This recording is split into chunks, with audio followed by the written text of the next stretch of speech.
Hello, welcome to Anupali. Thank you for joining me again this Sunday for another edition of this one-on-one program designed to keep you informed about the work of your government. Anupali is my way of keeping in touch with you, the Dominican people, so that you always feel part of the development process and have your say in decision-making that benefits us all. But before I go on, I wish to extend Happy Earth Strong Day to my friend and brother, Clifton Batley, also known as River Nickel. See you when you return soon. Jah guide, my brother. This past week, we announced specific dates for reopening of the country's borders. First, the 15th of July for returning nationals and August 7th for visitors. We continue to fine-tune the guidelines and regulations to ensure the safety of all citizens, and I look forward to your cooperation as we take the necessary actions to keep ourselves, our families, and our communities safe. We could not have kept the country closed to travel indefinitely, as there are economic implications that we must consider as a government and as a country. Yet, the health and safety of the Dominican people remain our top priority, and so we will continue to engage you regularly as we move forward on this. The hope is that together we can make the right decisions in the best interest of all our citizens. This evening, I wish to spend some time talking about the public service. I want to discuss issues related to productivity and service delivery, and importantly, for so many public officers, the concern of public officers' appointments in the public service and upward mobility. As citizens, we have an expectation of easily accessible and quality public services. I believe it is an essential function of government to ensure that this is achieved and that we are more responsive to the public. How can we do this, one may ask? Reform is necessary, but we also need to do more to empower and motivate public officers to perform at the optimum.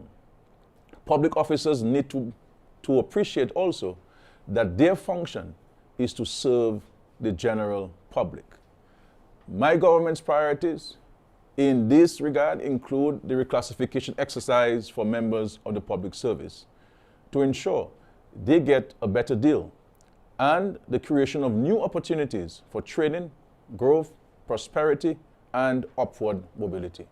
To achieve these objectives, we are embarking on a comprehensive public sector reform and modernization program that will focus on reforms of our structures and management of personnel, overhauling our procedures, increasing our efficiency through expanded use of technology, and improving our delivery of services to the public.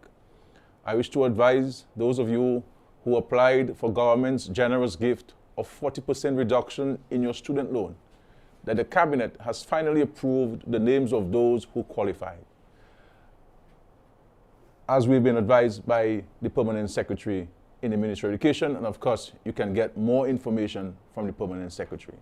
I will be joined for the next 2 hours by Mr. Thomas Later, General Secretary of the Dominican Public Service Union, His Excellency Steve Farrell, Secretary to the Cabinet, and Ms. Karen Privot, Chief Personnel Officer, and my friend and colleague, Honorable Greta Roberts, Minister for Governance, Public Service Reform, Citizen Empowerment, Social Justice, and Ecclesiastical Affairs. So many things there. With me now in this is the General Secretary of the Dominican Public Service Union, Mr. Thomas Later. Mr. Later, I am pleased that you have accepted my invitation to be here this evening so that we can discuss matters relevant to the country's public officers and begin to chat away forward. Welcome to Anupali. Thank you very much, Honorable Prime Minister. But I must tell the people that I've known you for a long time. You were a health inspector. You know, so I knew you back, Mr. Lipson LeBlanc, you come to vehicles and so on. So we've been friends for a long time. People think that we're not friends. But we're happy to have you here. And thanks for accepting my invitation. Now, Mr. Later, over the past months, we have been reminded of the key role that public officers play in the running of the affairs of a country. Our nurses, doctors, fire officers, police officers, the domestic workers, and many others performed an extremely high level, at a very extremely high level, to contain the spread of COVID-19. How do you view this contribution that our frontline workers have made to the effort? I view the contribution of those frontline workers has been exceptional. They sacrifice their time, families, and the comfort of their homes and place their lives at risk, providing very good service to us, to the citizens of this country. And I must say that I was always happy when I listened to the Honorable Minister of for Health, thanking them and reminding the population of the hard work that those frontline workers were involved in, sometimes doing the work of more than one public officer. So I must say that we are where we are today because they have played a very great contribution to that, and I think all Dominicans should be proud of those frontline workers. We agree entirely, and of course we want to reiterate our profound gratitude to all of you who have played your part thus far. The battle is not over.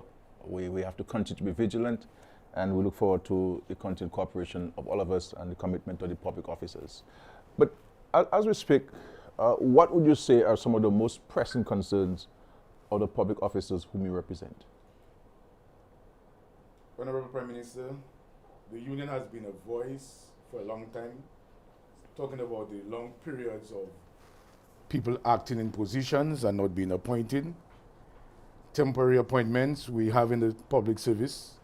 People have been in positions, temporary positions, for a decade, and they are not appointed. And we have a number of teachers, we have some nurses, a number of junior clerks. Delayed in promotion is another great concern for us. People have been in the service for a long time, and they are not being promoted, although they have the qualification, and as I said, acting. Another concern for public officers is their EADRs not being done on time, evaluation. Why should we have instances where 3, 4, 5 years and people's performance appraisals are not being done? So that is... I have heard in some cases it is as many as 10, 12, 13 years. Well, PM, I remember in one instance, there were some people from a certain department of government, certain government department, and when it was done, people went home with $70,000. I mean, that should have never happened. There should be some system in place to make sure that these EADRs are done on time. So that is something that one has to look at. And I believe the people sometimes do not feel comfortable approaching their supervisors and so on and talking to them about issues that are affecting them. And I personally believe that one of the things when I meet the new CPO, I have not met her yet officially, that we may look at is what study can be done to really find out what are some of the concerns of public officers, not just me saying what I'm hearing, but I think we need to organize something where people are able to say, look, I have been in the service and these are my concerns and so on. And then together with the administration, together with the authorities, we can decide as to how these things can be addressed. Well, as you know, I started the process of, in an extraordinary fashion of meeting public officers at different levels to hear from them directly, because sometimes concerns don't get to me, because they are the administrator of the public service and there's the political directorate. But I agree with you, that is something we need to look at in a more structured way. But in terms of some of the concerns that you issues confronting public officers which you have raised, how do you propose that we can, in addition to the last point you made, what other actions do you believe we can take together to addressing those concerns? First of all, I believe dialogue is extremely important. There must be constant dialogue between the union and the authorities. And sometimes we think, but we are not happy that the dialogue isn't there. I mean, if anybody from the government would call me and say, Mr. Later, I want to meet with you to discuss a particular matter, whether it's a permanent secretary or the head of a department, I would make myself available. But sometimes, Honorable Prime Minister, we would write and do not even get an acknowledgement of our letters. And I think that is bad. And sometimes also I find that when you do get a response, after you would have raised the matter, you will not be happy with the response. For example, why would a permanent secretary write to the General Secretary of a public sector union representing public officers a letter where he has raised concerns, and all you say to him, I acknowledge receipt of your letter dated so and so, full stop? That to me is not good. I mean, I would expect more than that. You write, you acknowledge receipt of the letter, and even if you do not have the answers yet, say something about it. Say that the matters are being addressed, we'll get back to you. But I find it's not nice. It's not good at all. It's not professional. But don't you think, I mean, in terms of public statements, even from the union, I mean, should not there be an appearance of balance in terms of the comments? Because most times we hear from the union is something negative. So, for example, I mean, after Hurricane Maria, we kept all public officers temporary and otherwise. We paid everybody's salaries. In regards to COVID-19, we may be one of the few countries in the Caribbean who have not paid salaries late or who have not asked public officers for a reduction in pay. And people are finding it strange, you know, asking what is Skerrit doing in Dominica, why he hasn't asked public officers to reduce their salaries. But sometimes I think in the public domain, we may need to improve on our relationship and let people know that there is a partnership, there is a working relationship. It is not always smooth sailing, but it is not always rocky either. Well, PM, I would respond to this statement that you have made by saying this. If we can only speak of positive things when we have information. And I'll give you an example. For example... But the point I made is public information. Well, I'm going to answer that, PM. What I'm saying is, if, for example, I mean, how could I, as General Secretary, say, look, the government is not going to send anybody home? When public officers are coming to me, those who are temporary, and they'll say to me, Mr. Later, I have been asked to take some leave, but I am not sure what is going to happen to me. But at least, if we had some information saying, look, this is what government has decided to do, then we would be in a position to give the praise where the praise has to go and to even make statement in support of it. But in the absence of official information, we can only speak to what we are hearing from some of our members. Because, for example, PM, I mean, I was invited to the consultation that you had at the parish hall. And after that, absolutely no information was communicated to the union in terms of government's policy. Now, we are representing public officers, and there are times when you need us to help you to convince and to sell certain things to public officers. But in the absence of official communication from you, we are not in a position. So I agree with you. I agree there should be dialogue. We have to work as partners, but the information sharing is very important. And PM, even sometimes when I request information, I don't get it. So what I hear from you is that there needs to be improvement in communication both ways. Oh, definitely. Both ways. All right. So we've taken note of that. But we talk often about salaries. Every time you hear is about salaries and salary issues. But there are other considerations in the workplace that can be addressed to improve the position of public officers. What are two or some of these things you believe can be done? Well, I don't think we are negotiating now, but let me say this. I mean, we have always, and government has always considered certain things that would recommend in addition to salaries. And I must say that there has been positive things coming out of those discussions when we get to the negotiating table. So it is not something new.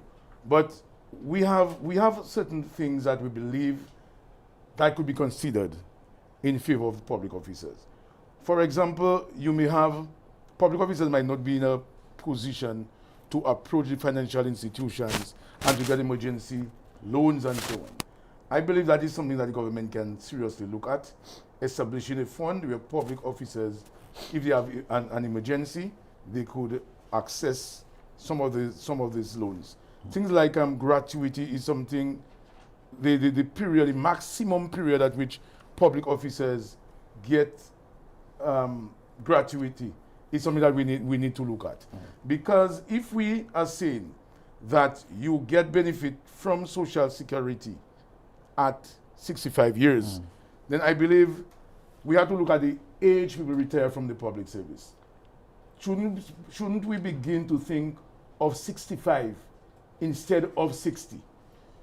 And since the maximum number of years that you can get gratuity is 33 and 1/3. But it's a process, though. Yeah, well, that's what I'm saying. But these are things we have to. It's increasingly every by 6 months every so often, because I mean eventually you will get to 65. Eventually. No. I'm not talking about the age at which you receive pension. No, I don't. But I'm talking about the retirement age. Because remember, the government still have to meet that gap. That. Yeah, we and the gap. other Other thing, PM, is while public officers is not losing.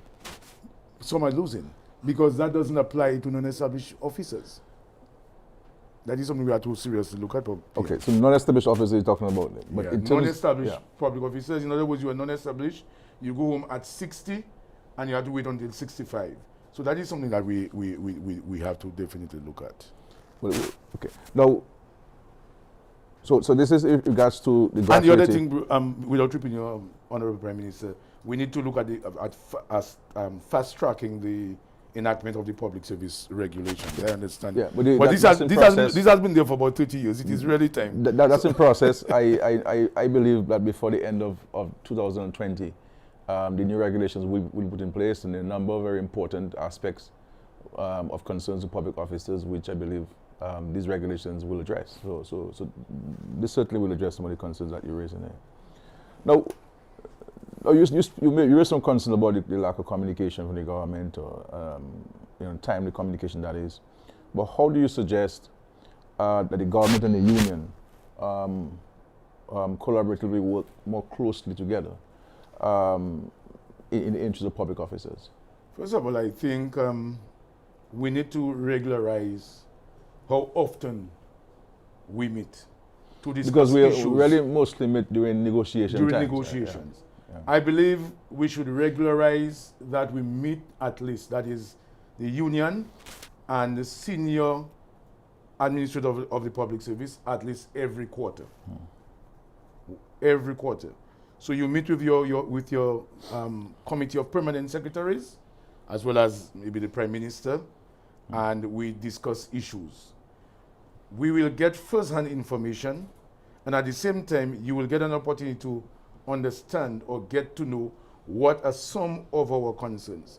Because what is happening now is that because there is not that level of dialogue, we do not have information that we can share.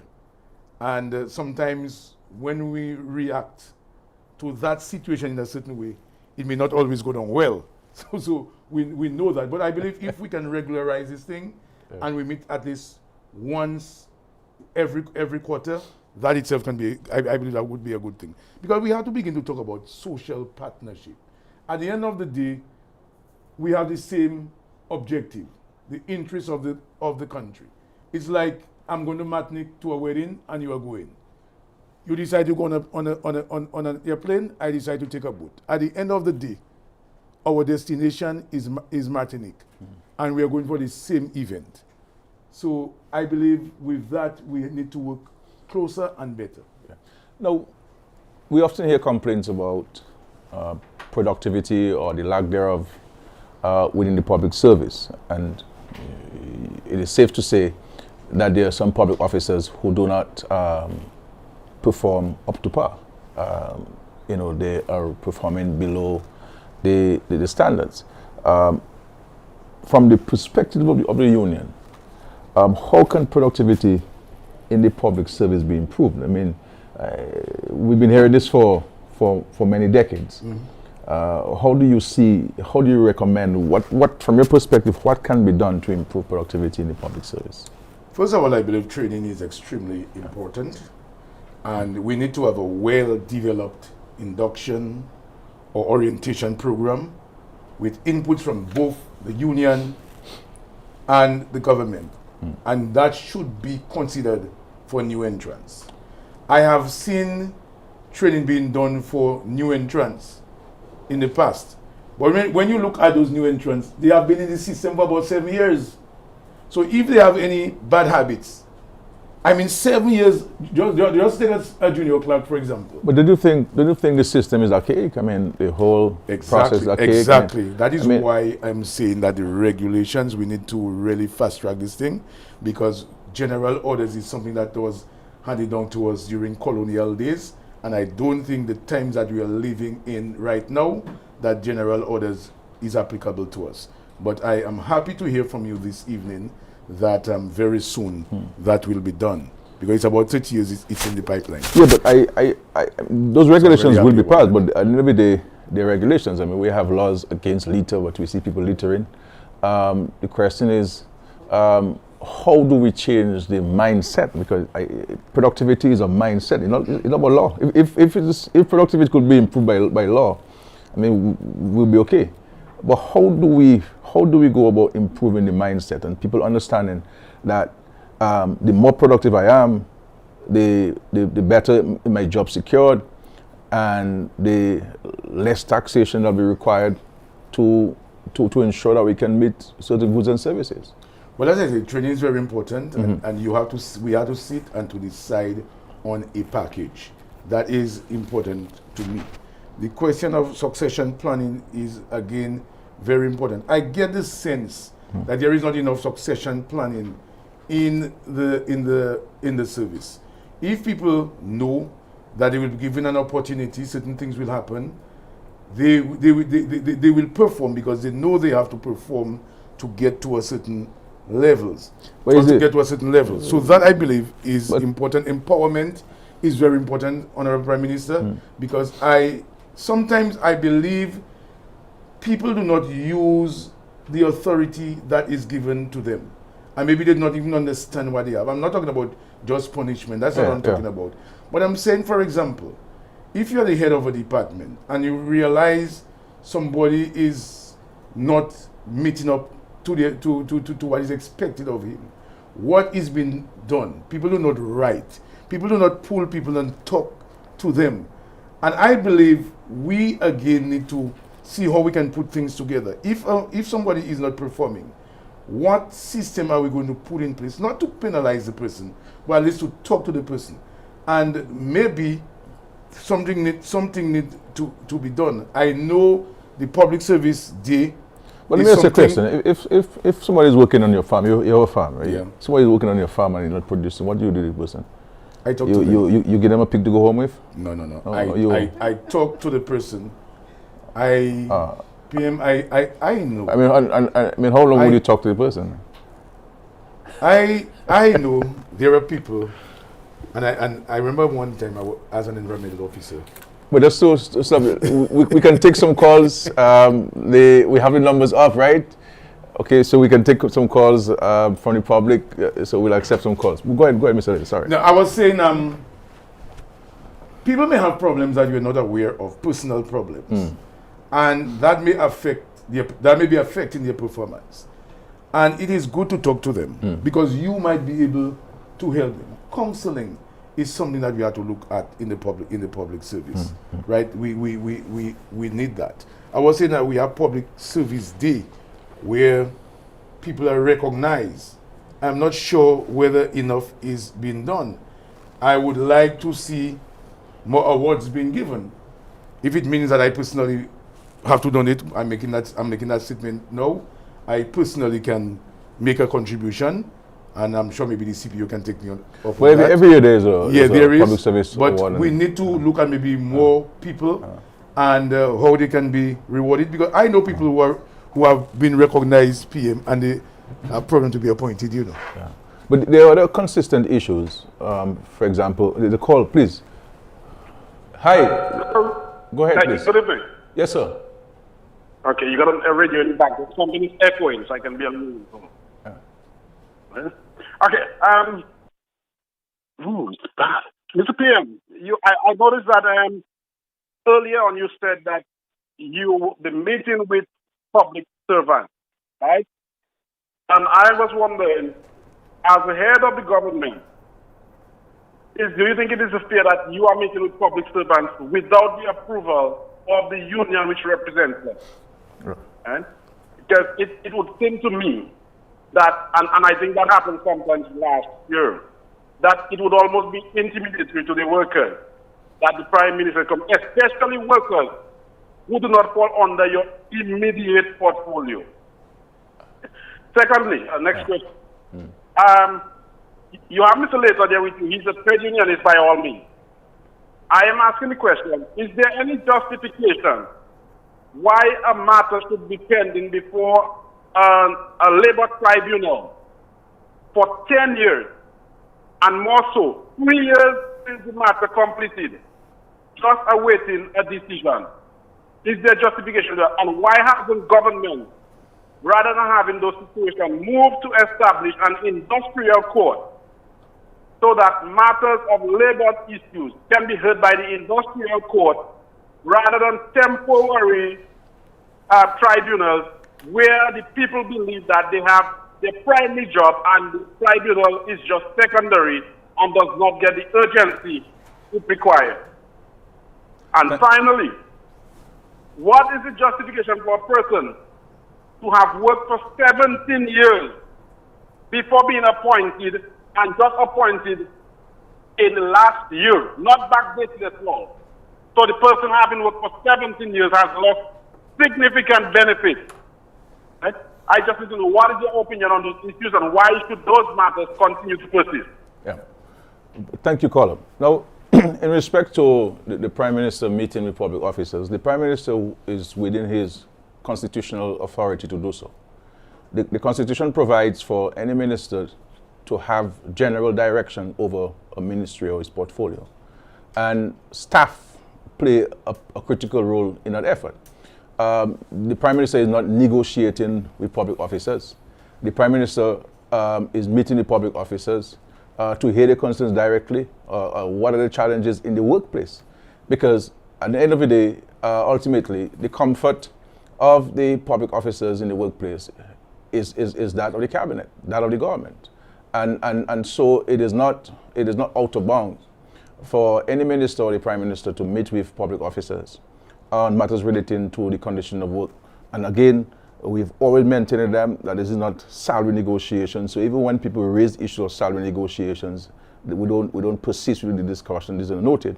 But how does somebody sit in the ministry, for example, or Prime Minister sit, and not have the opportunity to meet with people who work around him and work with him, and to consult them on policy issues, because policy come sometimes from down up, and from up down. So we have to find out sometimes this thing. So is that if a Prime Minister or minister sits in the ministry and not take the opportunity to meet people who work with him, then there's something wrong. The issue of the Labour Tribunal is a matter that has been raised many times.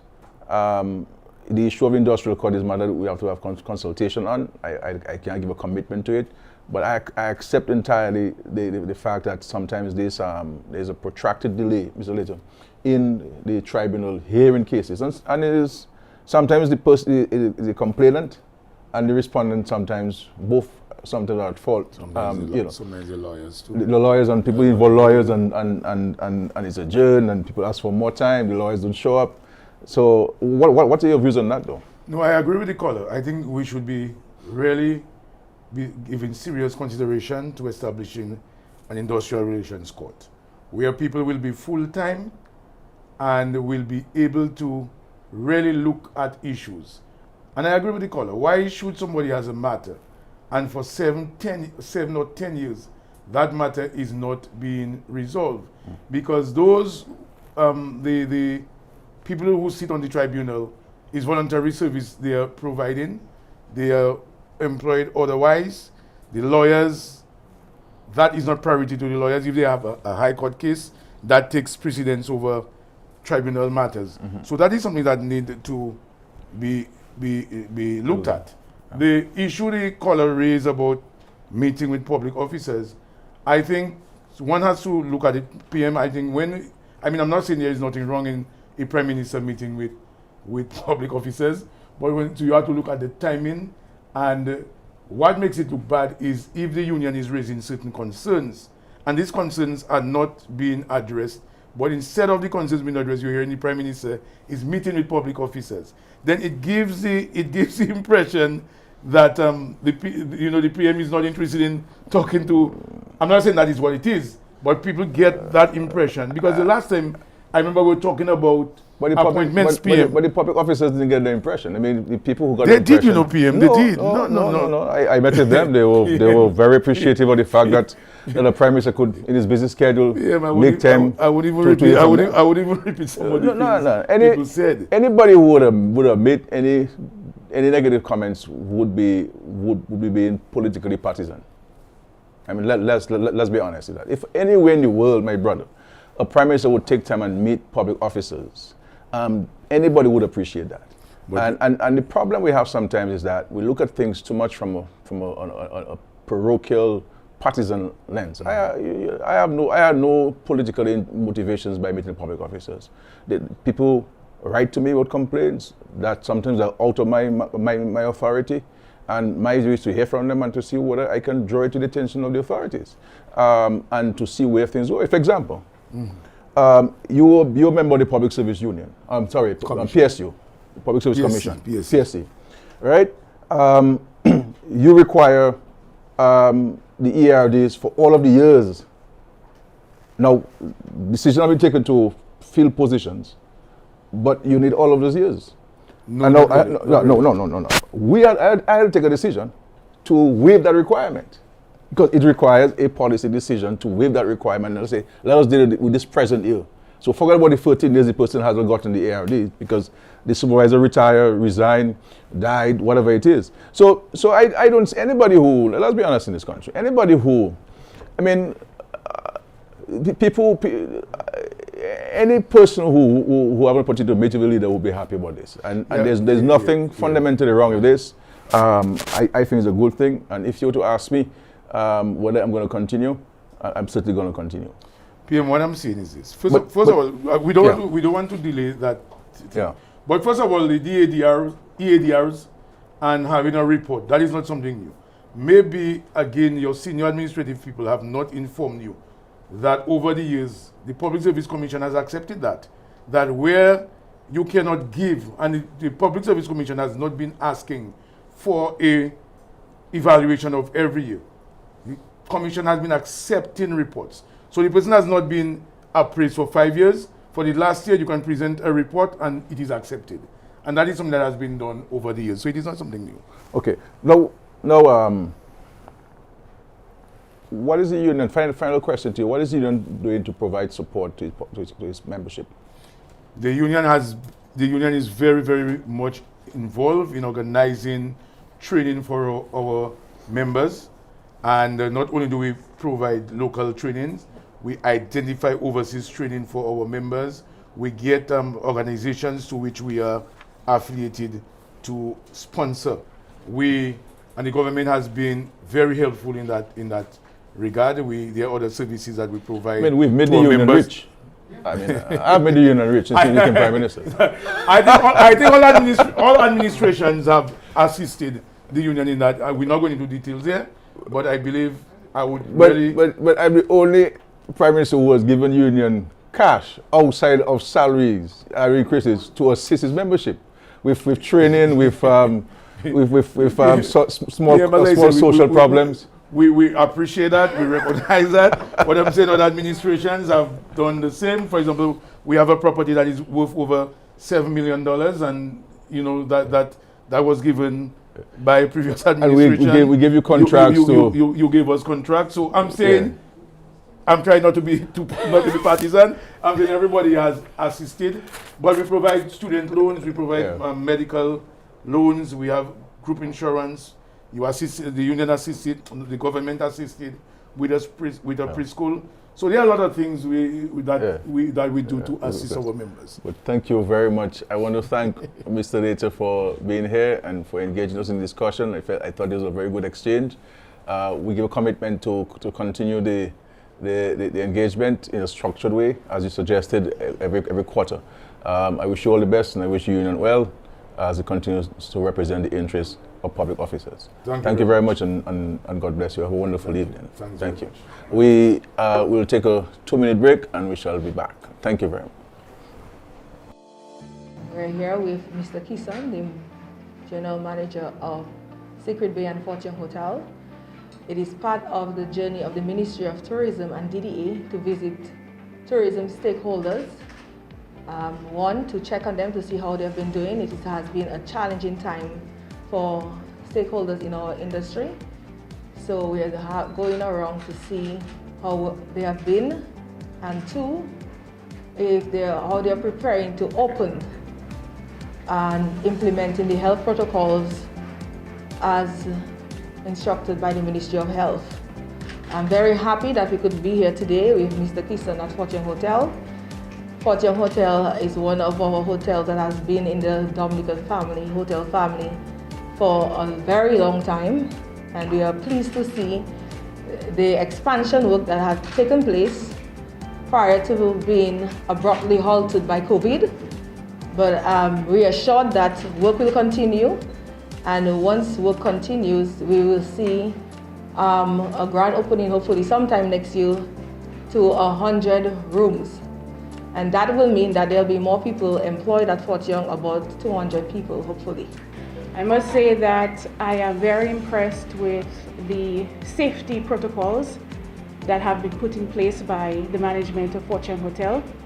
It is right in alignment with what the Ministry of Health has been proposing and putting forth. And they have taken sanitation to a new level. And that gives me the assurance that it is a safe environment for us to patronize, as well as our children. And the intent is to promote staycations in Dominica. Summer has begun, and as a mother, I know your kids are maybe asking you, hey mommy, what are we doing for summer? And so this time around, we want all Dominicans to make use, to rediscover Dominica, patronize our local hotels, let's promote staycations here in Dominica. I'm even going as far as say, let us start our little hikes.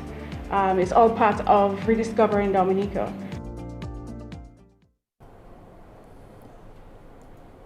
Okay, welcome back. I am joined now by the Secretary of the Cabinet, Ambassador Steve Farrell, and the Chief Personal Officer, Ms. Corinne Privot, to talk to us about ongoing efforts to improve the public service.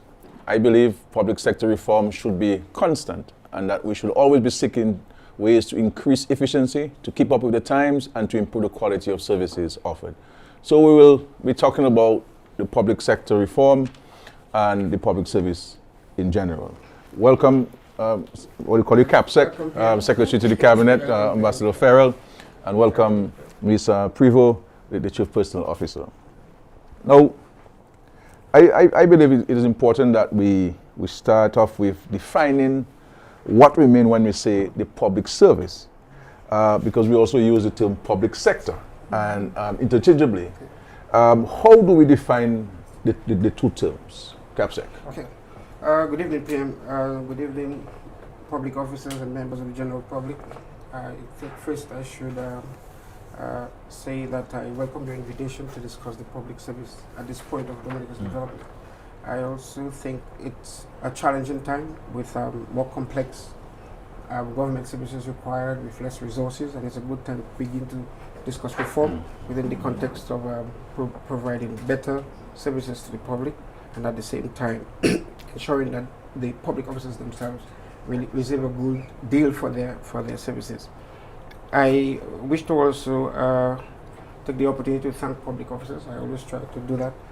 Those who have been at the front line, those who well, everybody's back at work now, so I could thank every public officer and to encourage all of us to continue to do our best to make our contributions, which rarely is tied into our job descriptions. So if we stick to the task ahead, we'll be making a contribution. With reference to the specific question though, I think it's used interchangeably, but there's a difference between the public service and the public sector. The public service, by definition, in the Public Service Act, is isolated from the rest of the public sector by defining in a schedule a list of positions that should form the public service, and therefore everybody who is appointed to that position or acting in those positions are confined to the Public Service Act. These people are, by definition, reporting and appointed by the Public Service Commission, although the government itself, cabinet, would have to approve the positions, and the establishment department on behalf of cabinet would have to set the criteria for the position and to ensure the pay grades and all of that for the positions.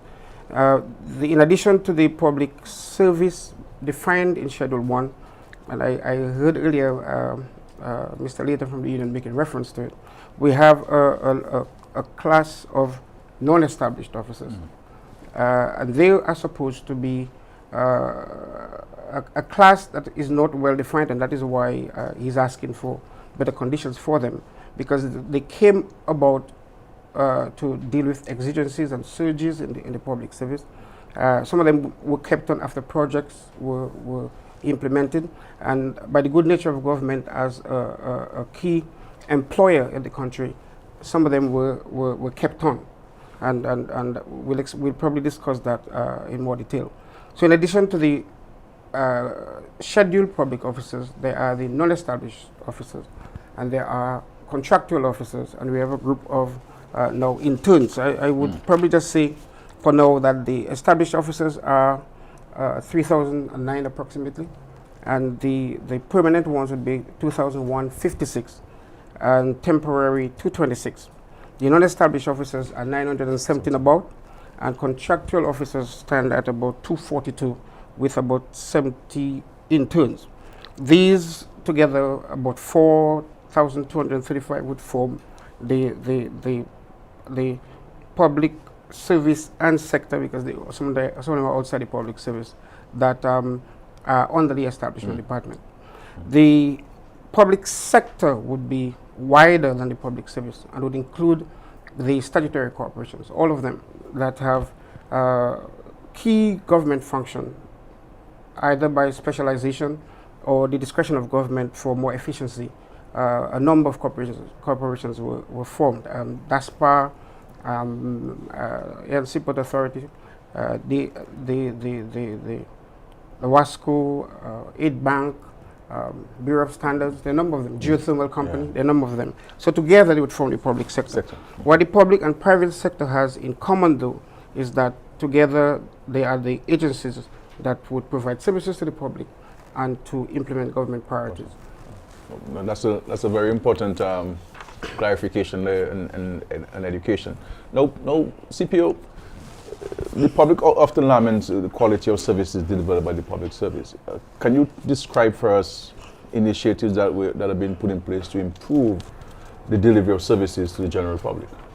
Okay, thank you very much, PM. Let me join the Cabinet Secretary again in recognizing our public officers, particularly those who are on the front line and providing services to the public.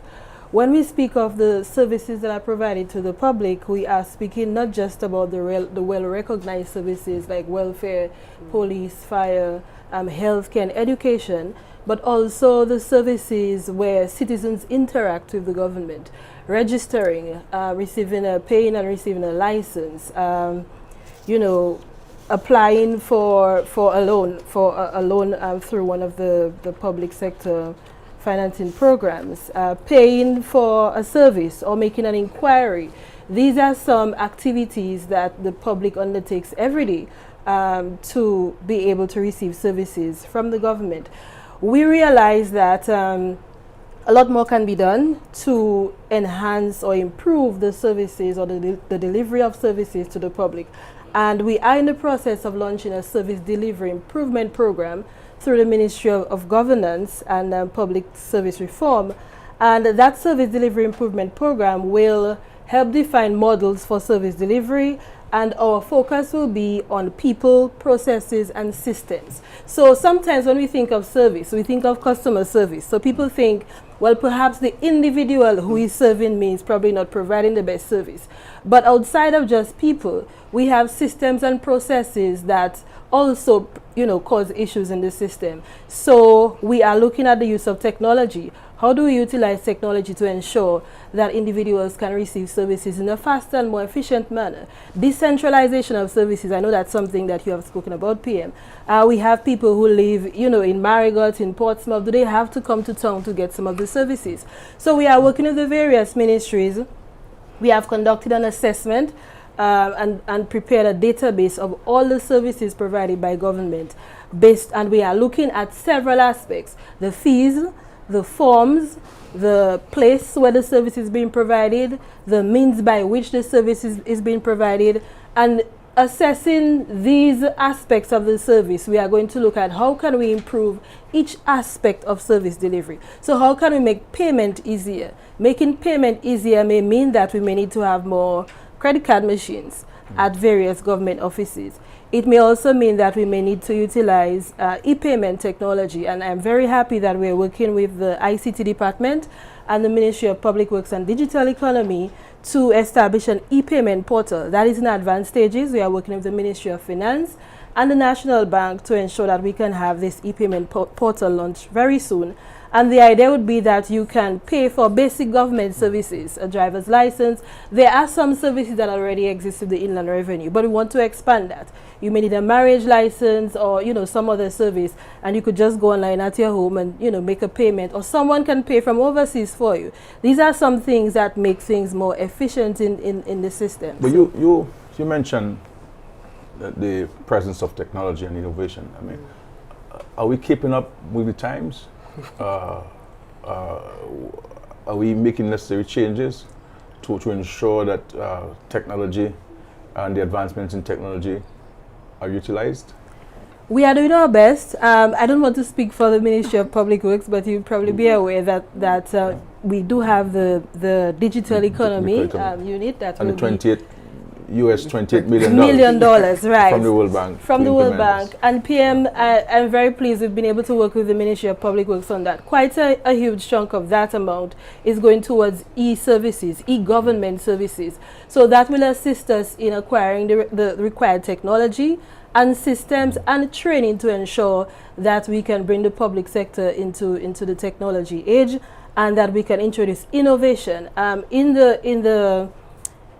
the manifesto, I know that there was reference made to kiosks being put at the airport to facilitate ease of immigration. And there are a number of other areas that have been identified for technology. We're looking at placing kiosks at various government offices so that you may not have to follow a line.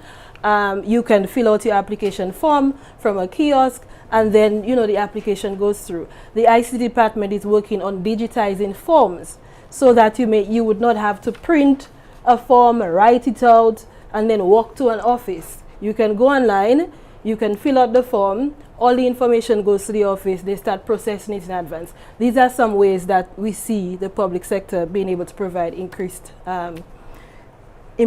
delivery of the services. So based on what you're saying to us, we should all be excited that at last we may see some major transformation where technology is concerned. Yes. Thank you very much. Now, Capsec, the government has committed to undertaking a reclassification exercise, and in fact, I know work has begun on that front. What is reclassification, and how will it impact the public service? This is, I think, probably one of the most exciting public service reforms that have been announced in recent time. And although public services go through modernization and reform all the time, I think the government's articulation of reclassification goes much deeper with the Dominican context than generally would countries refer to.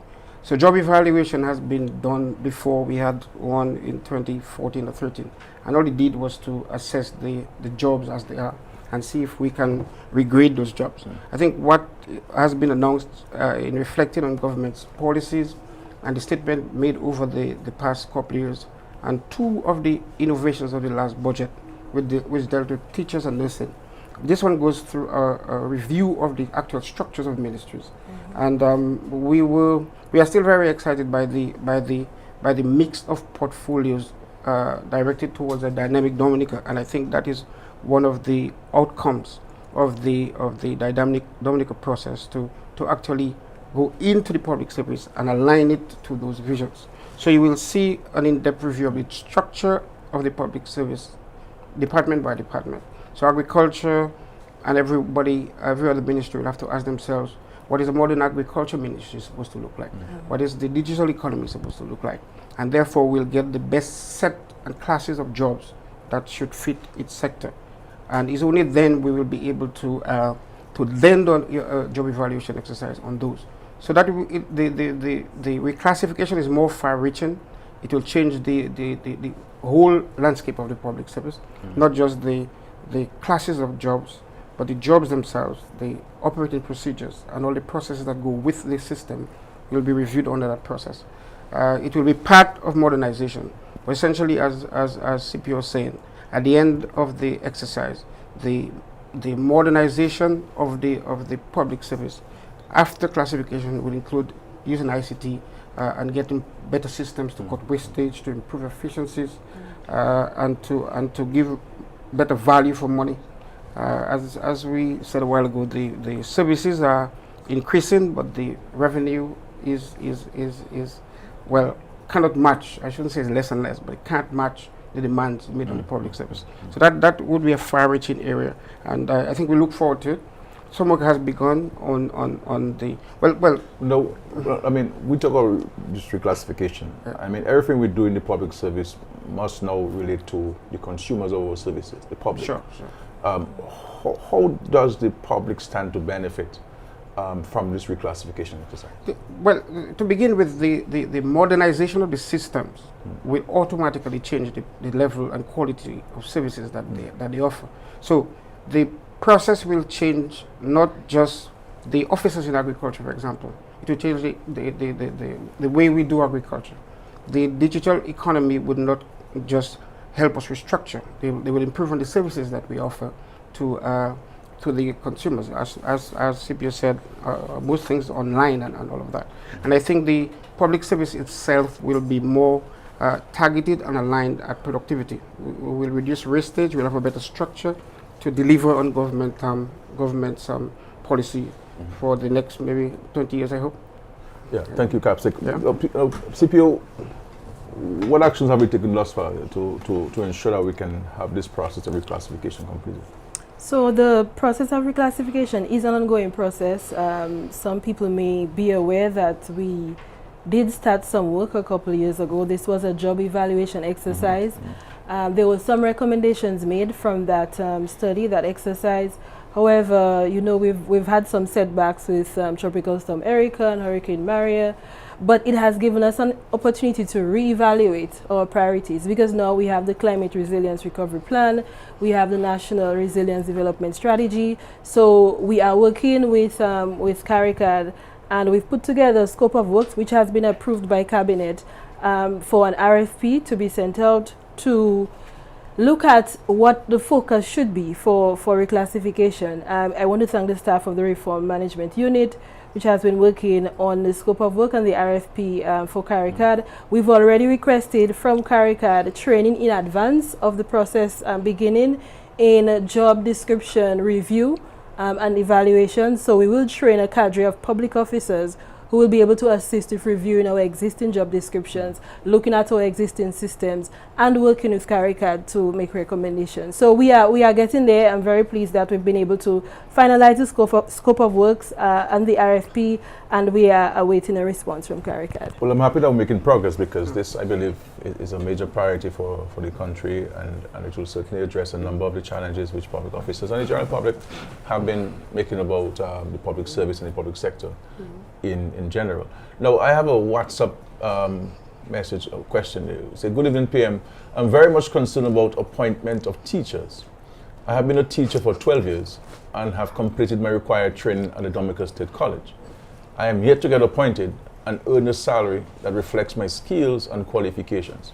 Can you please advise when this issue will be addressed? This is a wonderful question, well written. All right.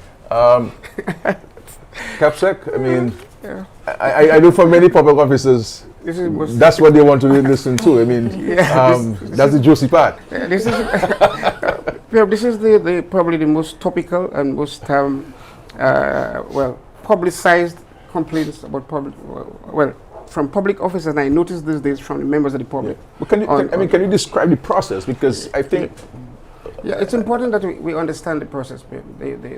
The first the 3,000 I just mentioned from the definition of the public service, the 3,006 positions that are scheduled form the main public service. When people talk about public service, that's what we're talking about.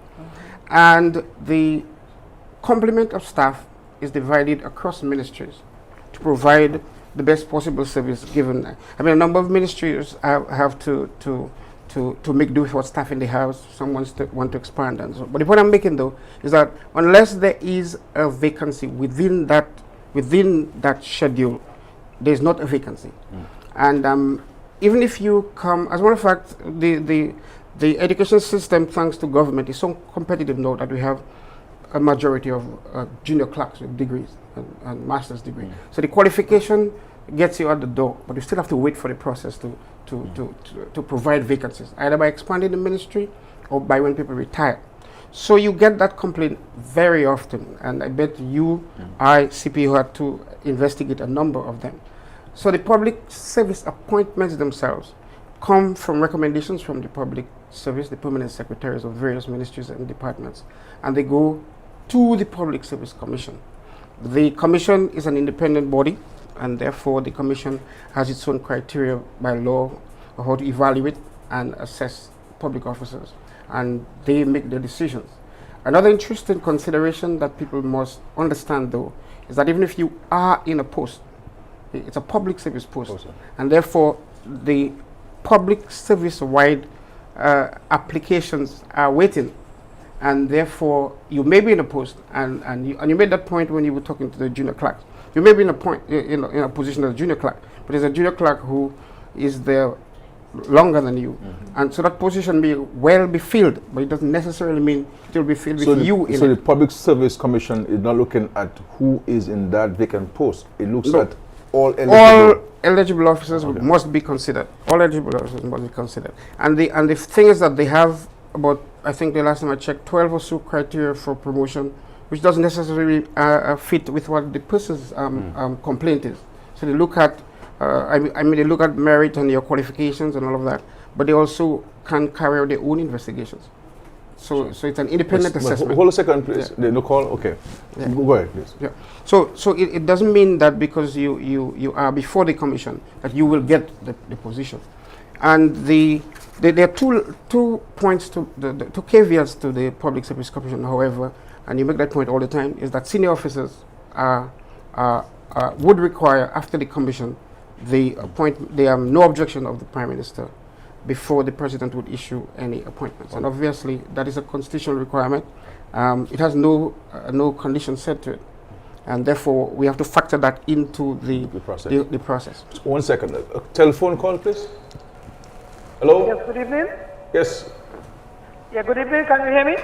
Sure. Yes, ma'am. Go ahead. Yes. Well, okay. Thanks a lot. A very good program. In fact, I wanted to ask Mr. Later a question, but he had to leave. But now that you have the two public officers there, I want to ask a question.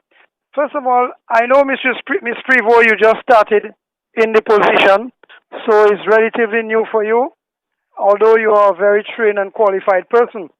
But there's a lot of persons are complaining that they have been writing applications to the public service seeking enlistment, and they're not getting any response. Another thing is, persons are complaining that they have been writing letters to the ministries and nobody acknowledged receipt of the letter. I want to know what you have in place to make that sort of response more efficient. And I can tell you that just last week, I know two persons wrote to the fire service and to the OASCO. And within 7 days, they wrote back and said, we acknowledge receipt of your letter. There's no vacancy. So I think in the public service, they have to try to improve on the efficiency. Another thing is, I do not want to give too much information here, but on the question of the public and public service commission and police service commission, I think sometimes, although you might want to depart from the traditional thing, but I think you should have some senior public servant on the public service commission, and also at least a senior police officer who has knowledge and experience. Because we had a typical example there with this case with this lady who was transferred from the post office. To me, I mean, the legal people should have seen that the authority came from His Excellency and so on. And when they saw this thing and the lady made the query, it should have been reviewed by a competent authority to realize that the procedure was wrong. I can comment more, but I won't take too much time. I'm listening. Thank you very much. Good night.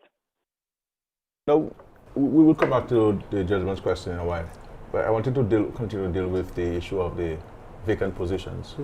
CPO, I mean, what progress has been made to fill the vacant positions and provide opportunities for upward mobility, which is a major concern, as we all recognize, for the public officers?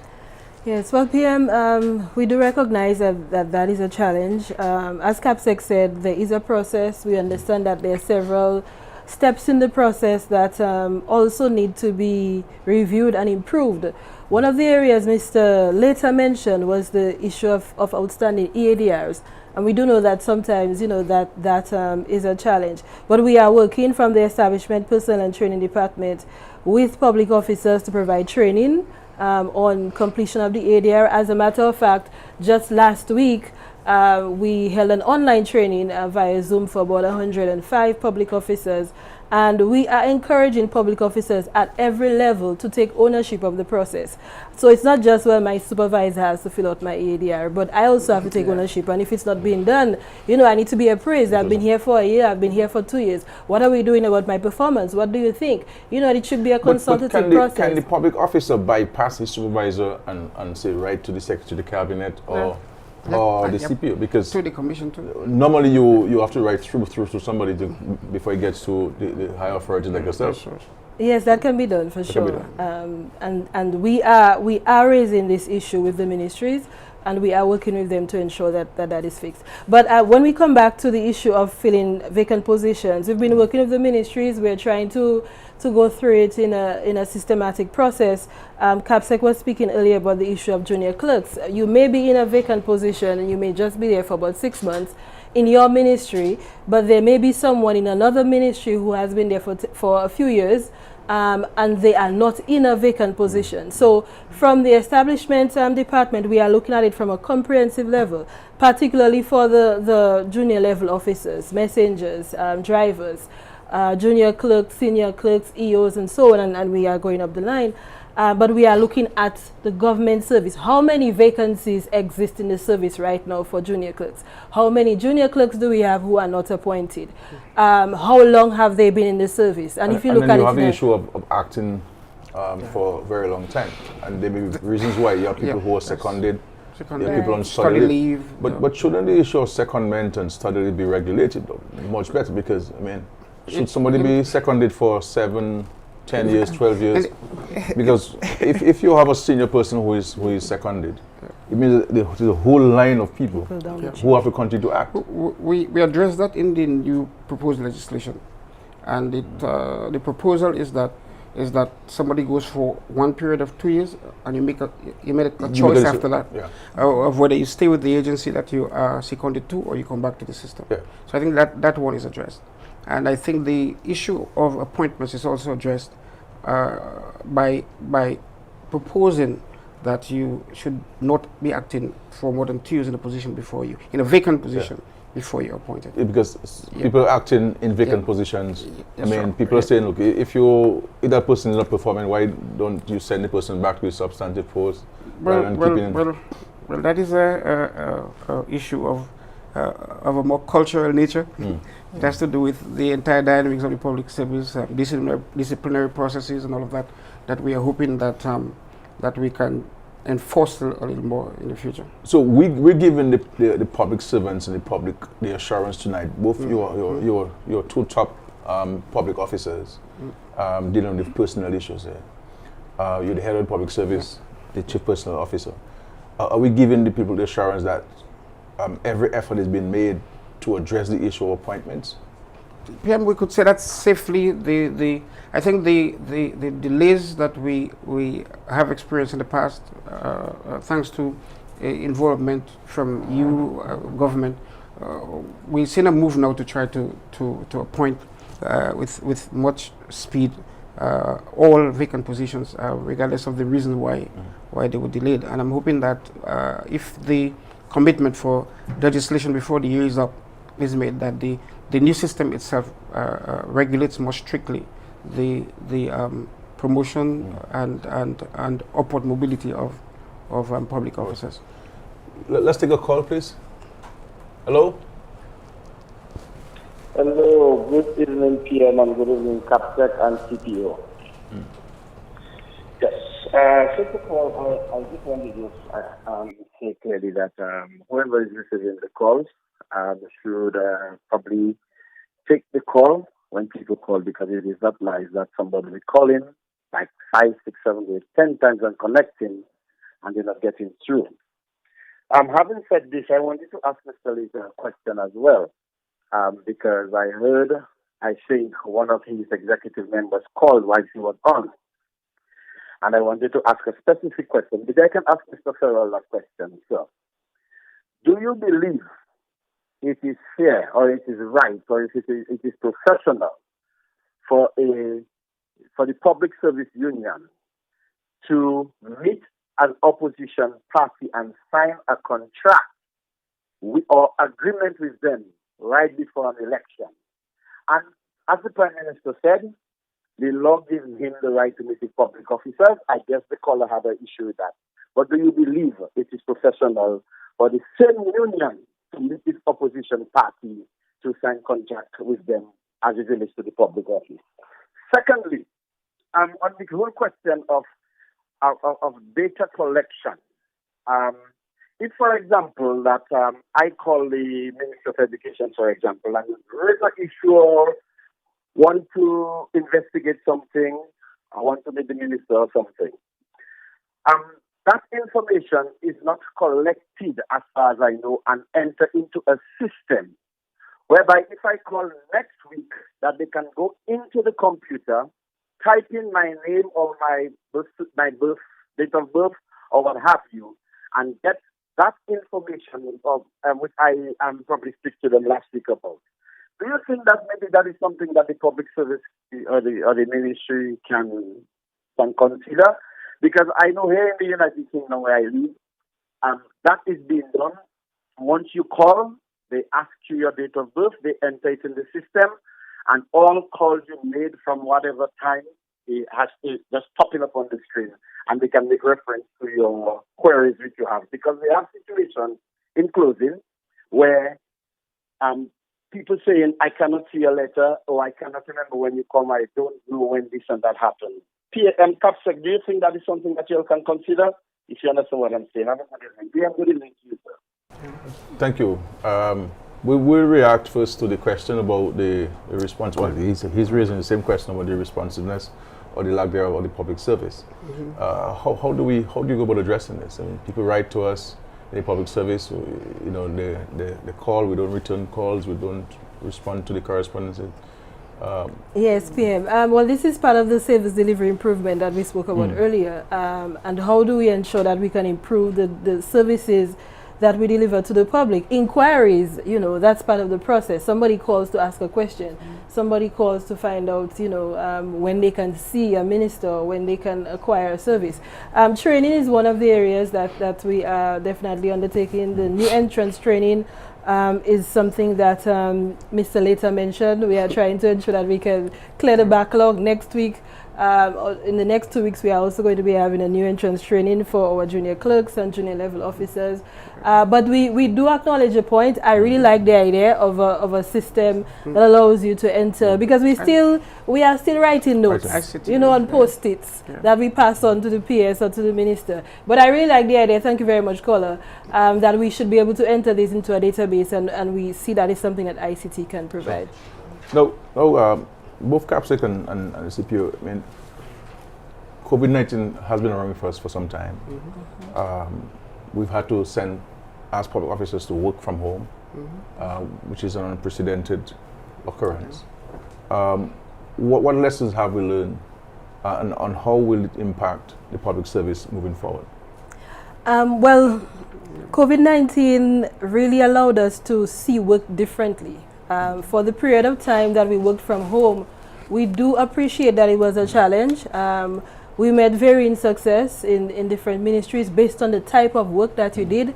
Technical officers were probably better able to monitor their projects, prepare reports, conduct research, and we have taken advantage of some of the lessons that we've learned, and we are going to implement them moving forward. I can give, for example, the use of virtual meetings, and the Cabinet Secretary can say that all of our Committee of Permanent Secretaries meetings are via Zoom. The Adult Education Division, and I'm not being biased because it's my ministry, we undertook the challenge to provide training online via Zoom, and this was really successful. We've had thousands of people, both in Dominica and overseas, participate in our online training. I mean, we've been baking for the last 4 weeks. I've been baking bread every week, CAPSEC. But, we've been able to use, as well in the school system, e-learning and online tools. We have expanded the use of our websites, increased the use of email, and we expect that going forward, post-COVID, that these are systems that will remain in the public service. So we've learned some lessons. Thank you. I'll come to you, CAPSEC. Let's take a caller, please. Yeah, good evening. Yes. Sorry. No problem, no problem. Go ahead. The problem I have with the service, they need training in customer service very badly. The people don't answer your phone calls. They don't return your phone calls. You issue documents to the different ministries. They lose it. I've been to the ministry 4 or 5 times, and they have lost the document over 3 times. I mean, this is so ridiculous. You talk about digital economy, you need human resource to enter the information. You need human resource to answer the phones. Something needs to be done about the cell phones. You go to an office, the young lady is on a cell phone, she doesn't even say, "Good afternoon, can I help you?" They just look up at you and open their eyes wide like though you're disturbing them. Something needs to be done about the cell phones. The cell phones will be put away before they enter into the offices. I mean, it's so bad that right now at the stage where I want to get out of Dominica because it's so frustrating to the business with government. Thank you very much. Have a good evening. Thank you very much, caller, for your comment / question. CAPSEC, you want to respond to or react to the gentleman? These are some of the complaints that we get also, and I think we are looking heavily on the ICT programs that we have. I think all of those things will be monitored more speedily, more timely when we have a proper database and monitoring mechanism. But with reference to the cell phones, we have for the past couple of months been discussing a cell phone policy that we hope to bring forward. But we do take the point that cell phones are a distraction, and we should do everything to minimize them and get them out of the workplace. One of the issues that we have with stopping cell phones now is in the absence of a proper data management system. We rely on cell phones ourselves, especially during the COVID. I mean, you use people's private phones to get messages across. So we are very conscious of the problem, but we're hoping that the new ICT upgrade will help us monitor better the information flow within the ministry, and therefore we can eliminate the use of cell phones, because we'll have a competent system that can respond almost instantaneously to people's comments. But do you think, we need to look at maybe dedicated officers at the various ministries to deal with customer relations issues?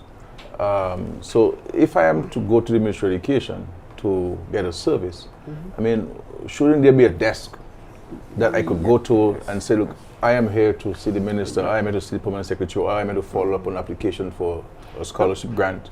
I'm sure we're looking at this because it makes sense, PM, except that we would have to tie it into the entire process, including our listing of telephones and all that, as we rationalize. Because if you have a customer service base, then you have to ensure that all calls go through that base.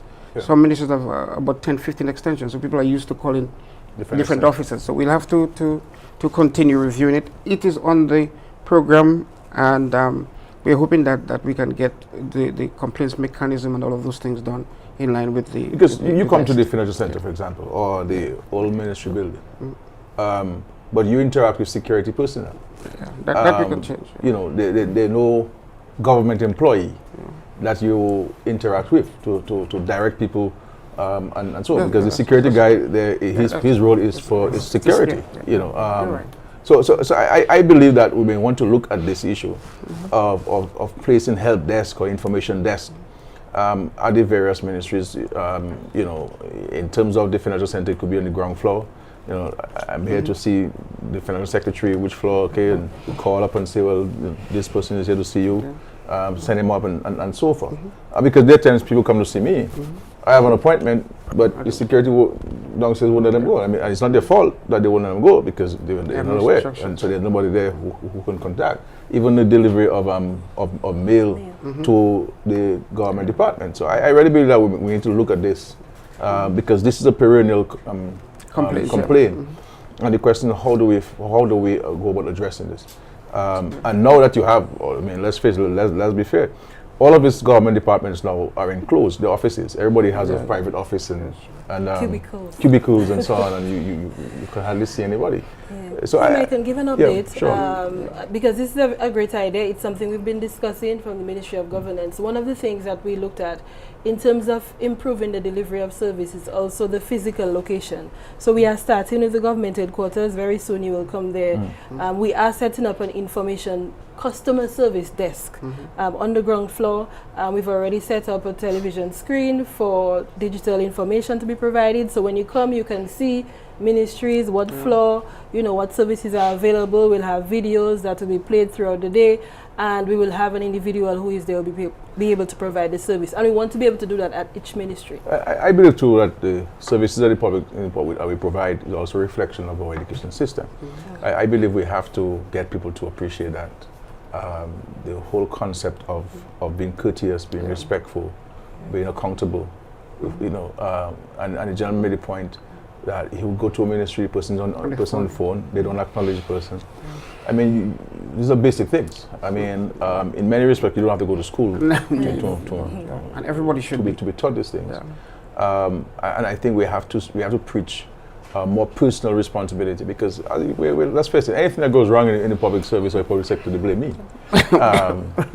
You see, and some have absolutely nothing to do with that. I'm not aware of it. I think we have to start speaking about personal responsibility. Somebody has a position, you have certain functions and responsibilities, you have to be called to account. So I think it's something that we need to look at very, very seriously in public service if we're to improve.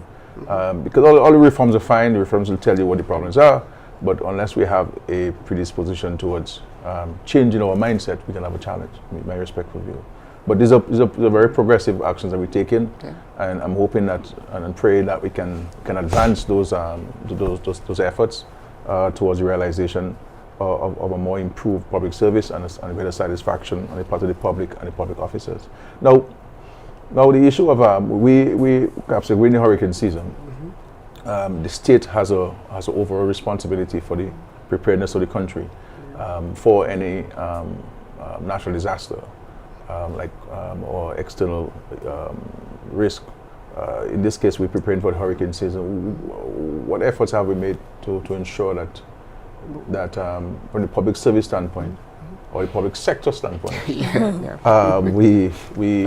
are prepared for the hurricane season? Right, I'll probably take off from the last NEPO meeting, which is the National Emergency Planning Organization.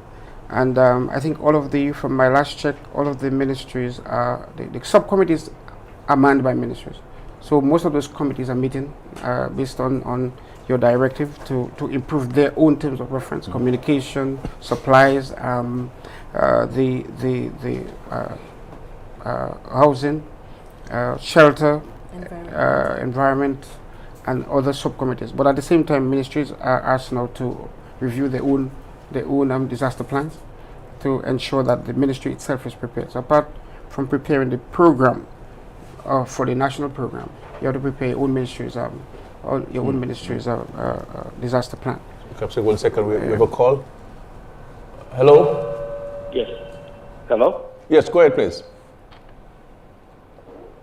Yes, sir. Mr. Prime Minister, how are you doing? I'm very well, thank you very much.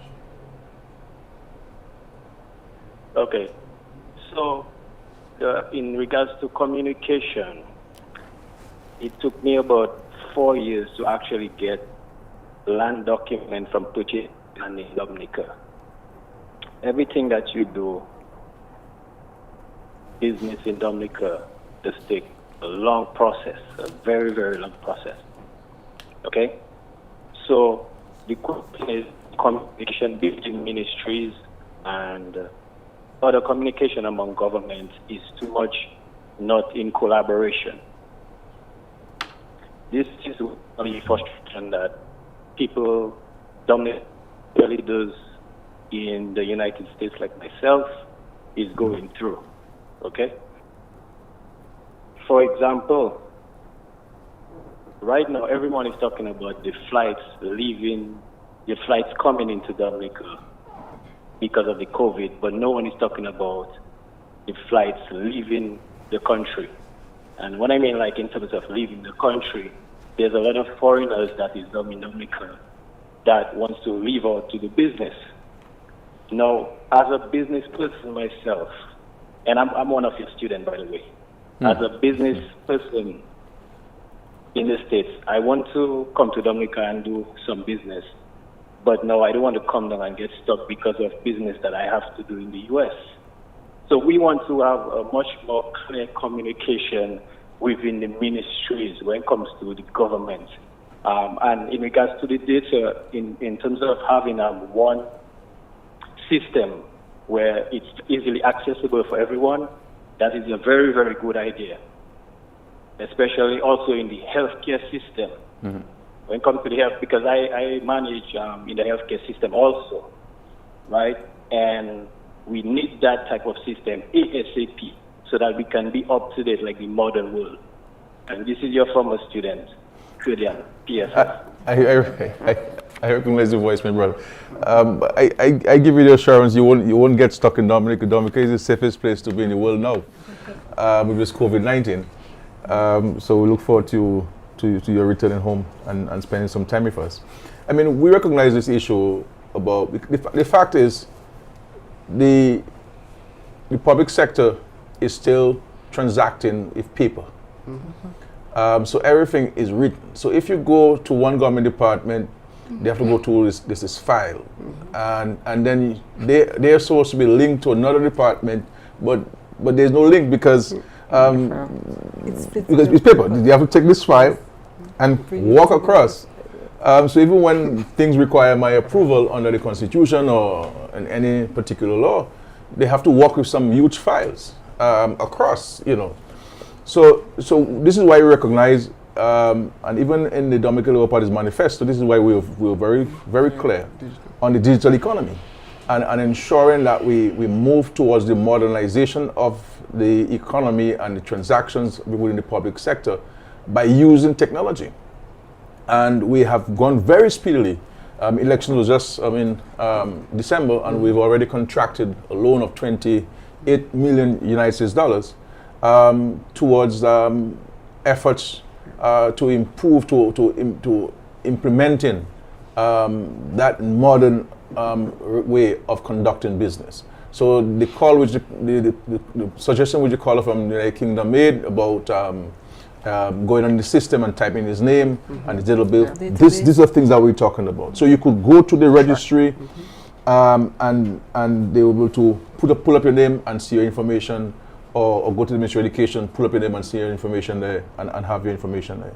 So this is what we're doing, and this is why we've also put in a particular portfolio, the Ministry of Public Works and the digital economy, to highlight the high level of importance that we have for this. And we have a very talented young person, in the person of Cassidy Lavin, the minister, who's been leading this and making some strong efforts in this. And I'm hoping that I can bring him on the program soon so that he can share with the public the various aspects and components to the digital economy and the attendant benefits to us. I believe that if we approve it, if we implement it properly, and or people understand how it works, because sometimes we have an aversion to technology so people are not interested in doing online banking, and so forth. We still want to go to the lines and wait in the banks for several hours. And so we have to try to also get our people to understand it, because what COVID-19 has taught us is that there's vast inequality where technology is concerned and access to technology is concerned, and we need to address this. And we believe that the digital economy, the efforts within the digital economy, will certainly address a number of those points that you have raised, my friend, and of course previous callers. Capsec, I think we're running out of time. I believe that we have to continue that conversation because there's so many other areas that I wanted to talk about that are germane to the delivery of services, the concerns of the public officers, and also how the public view the government in terms of its responsiveness and its communication. I mean, but I want to say to all of us, there's some positive things, many positive things happen in the public service. I mean, you saw how with the efforts of the public servants, we've been able to manage COVID-19, in a very exceptional way. And these are public officers. You go to the schools and there are many teachers who give the extra effort to ensure that every child learns and every child does well. We have many doctors and nurses who will go the extra mile to ensure that we are taken care of. You go to various government departments and people will walk you through the process and ensure that you get the help that you need. So I think sometimes it's important for us to highlight the positive things that are happening. And I think if we in psychology there's a negative reinforcement and a positive reinforcement. And I like to focus more on the positive reinforcement. So we speak about the positive things and let people understand the positive things that they need to do, rather than focusing on negative, because sometimes people do negative things to get attention. And so if we encourage positive things and people do positive things to get attention, that's what we need. But I want to say to the public officers who are been waiting in the wilderness for appointments, serious efforts have been made, and the Minister for the Public Service is on next, and she will highlight those efforts. But it is something that we have to address. I wouldn't say it is an injustice to you, because I don't think anybody is doing it deliberately. It is just how the system functions, and we have to find ways of making the system work for you and for everybody. So Capsec, I want to thank you for being here. You have a wealth of experience in the public service, having worked in so many various departments in many different capacities, and I think the public service in the country is very fortunate to have your and to have your commitment to the country. You could have left Dominica and go elsewhere in the Kingdom with your family there like everybody else. It's not but you decided to stay and make a contribution. So I want to thank you on behalf of the people of Dominica for your continued service to the nation. And of course, PS Prevost, CPO, thank you. You guys are young people, not all like me. So a lot depends on your efforts, and we're very pleased with the professionalism that you have displayed and the great capacity that you have. And I want to say to the public, I don't give people marks for free. So when I say something positive, some other person really has earned it.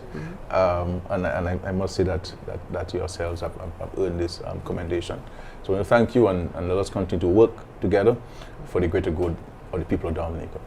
Have a wonderful evening. Thank you. Thanks, man. And look forward to a productive week. Thank you. Thank you very much. We'll take a small break, and we shall come back to you soon. Thank you.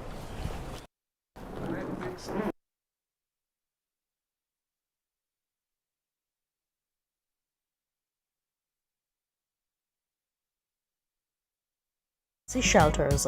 Contact the Office of Disaster Management for information on shelters closest to you.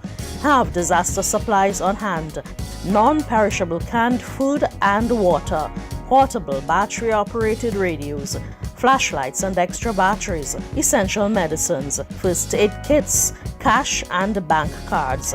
In the home, protect your windows.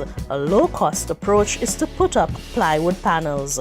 Trim branches away from your home and cut all dead or weak branches on any trees on your property. Check into your home and auto insurance. Confirm that policies are valid and coverage is appropriate. Make arrangements for pets and livestock.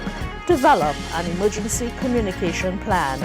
Make sure that all family members know what to do. Teach family members how and when to turn off gas, electricity, and water. During a hurricane watch, listen to the radio or television for hurricane progress reports. Avoid open flames such as candles and kerosene lamps as a source of light. If power is lost, turn off major appliances to reduce power surge when electricity is restored. Store drinking water in clean jugs, bottles, and cooking utensils. During a hurricane warning, if you need to evacuate your home, lock up and go to the nearest shelter. Take blankets or sleeping bags to the shelter. Listen constantly to a radio or television for official instructions. Store valuables and personal papers in a waterproof container on the highest level of your home. Stay inside, away from windows and glass doors.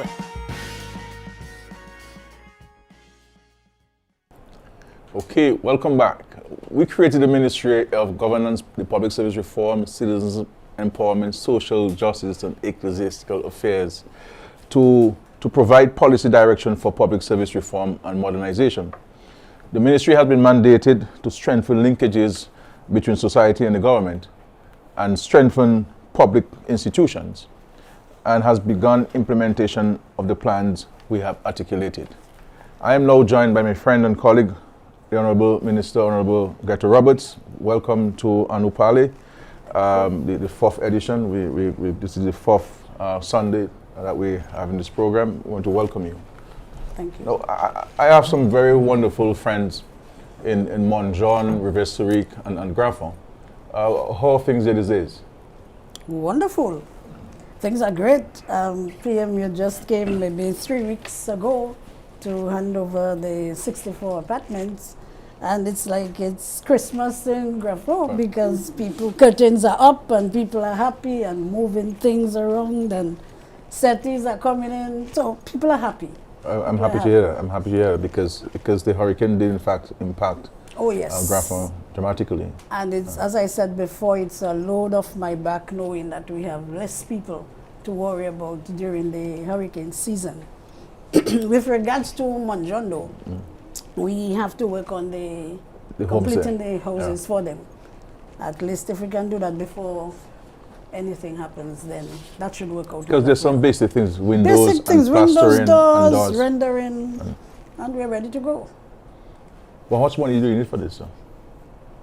Well, that's what. I think we would have to. 200. Okay. Okay, but I will look at this. It's nothing much to complete, so we can do that and make everybody happy. Yeah. Yes. Yeah. And of course, there's some roads that we need to do in there. Oh, definitely. The Monjon Road in particular, because it's actually falling apart. So we have to see. Is it the main road or the village road? Village road. The village road. It's right close to the school, right next to the school. Is a retaining wall has to be constructed? Yes, I would think so. I would think so. Yes. If we can do that, then we have some happy constituents. Okay, so I have taken note of this as Minister of Finance, and we'll ensure that we can get these things sorted out so that my friends up in Montjean River can be happier than they currently are. But I want to thank you again, Minister, for being here. You're a new minister. They'll call you a freshman. Just 6 months on the job and already making strides with public sector reform. What are some of the areas you are focusing on to help create a more effective service? Well, as a new ministry, what we did, we had set some priority targets. And included among them, of course, was the talked about modernization of the public service to include reclassification and restructuring. We are also including in that the improvement in our delivery of service to the public, and based on what I've been hearing tonight from the callers, then we have a lot of work to do in that area. We are also looking at creating a more conducive working environment for the officers, and that would include upgrading government buildings as well, because some of them are in a dire state of repairs.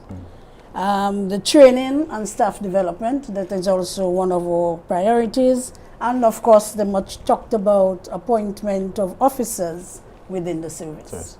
Yes. But can you also speak to initiatives that have already been taken to bring a change to how we do things? Because you heard the public and you interact with them. You know, you're more so now being the Minister responsible for the public service. You know, what are we doing to bring about that change in attitude in terms of service delivery? Service delivery. Well, to be honest with you, PM, what we did really was to try to create, I think PS alluded to that earlier, a database of the services that we are providing to the public. And based on that, to see how well we can improve in a more efficient and timely manner. So this we are working on. And now that we have heard from the public, I think PS should have taken notes. I did myself.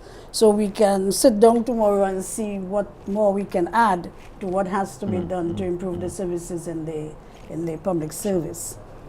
With creating a more conducive working environment, we did a walkthrough. I actually joined them on that.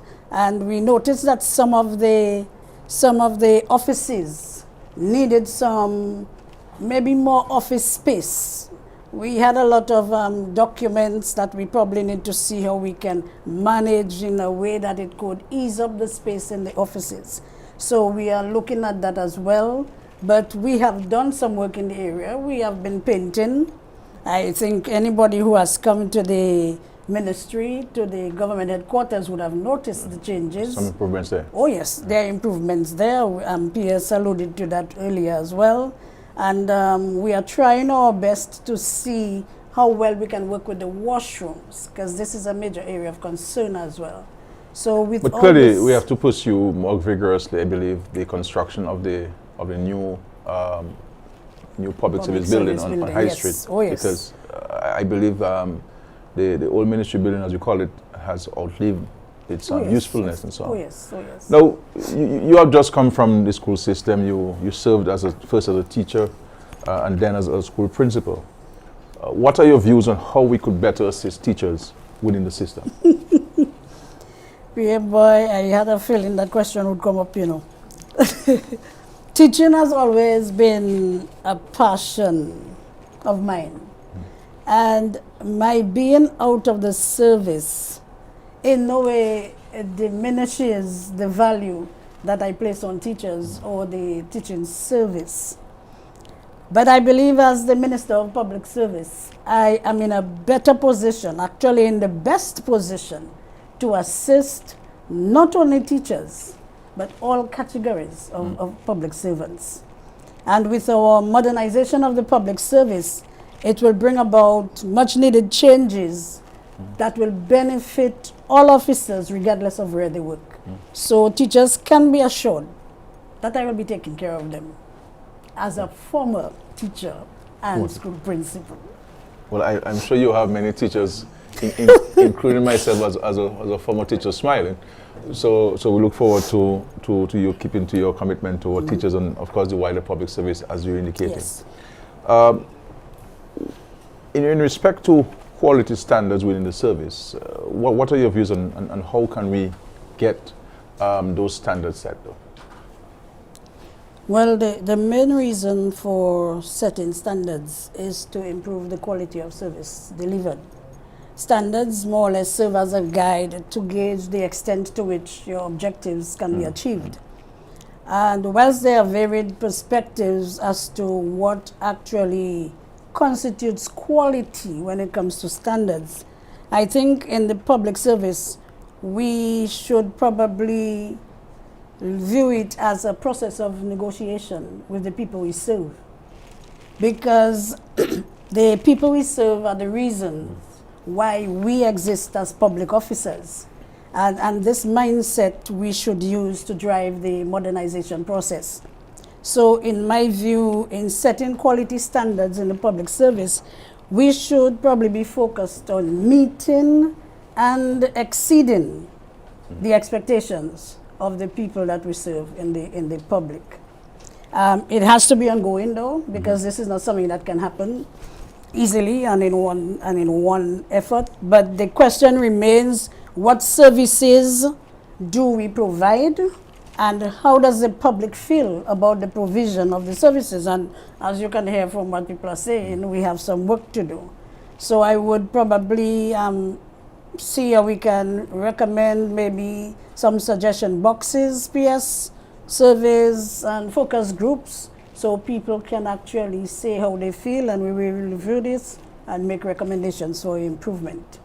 Yeah, I agree with you. I mean, we really have to find a way of addressing the concerns of the public and the criticisms of the public, because after all, I mean, we are the servants, and I think in many respects we fail to recognize that. I think we need to recognize that we have to serve the public, and to serve people, people must have access to us. And not only say us, I mean the whole public sector. And the whole public service, I'm not talking about politicians per se. Yeah. But now we have the issue of capacity building. Surely government has a responsibility in that regard to ensure that our public officers access opportunities for self-development that results in increased productivity and improved outputs. Yeah. What are the plans of your ministry to assist with building capacity within the public service? Well, PM, I totally agree with you that is required, because if we expect our officers to successfully execute the policies and plans within the service, then capacity building is key. We have been engaging in capacity building as a ministry. I don't know how much time we have because we have done so much. Sure. But we have conducted local training on an annual basis. And how we do this is we collaborate with other ministries to find out what are the needs and the gaps within the service. And what we do is to create a calendar of activities that we can use. And we employ the services, well, voluntarily that is, of the public, both the public and the private sector, to assist us with the training in this regard. So we have looked at topics like professionalism and ethics, leadership, performance appraisal systems, because this is an area that needs a little assistance there, and team building and conflict resolution. In addition to that, every ministry is also encouraged to do some on-the-job training based on what they have seen necessary for the ministry, especially those who have direct interaction with the public. And this comes in for the caller who called about coming to the office and people on their cell phones. So this would assist as well in how well we can meet the public. No, I'm going to come back to ask you a question about appointments in public service, because that is an important point. But we have a caller. Caller, please. Sorry for the wait, my dear. Hello?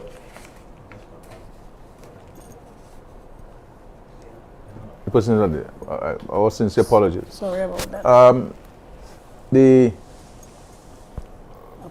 All public officers, or most of them listening, are really concerned about the appointments in public service. So teachers, I mean, I have 2 teachers who've been working for 19 years and not appointed, you know, and there are many junior clerks in particular who are not appointed for many years.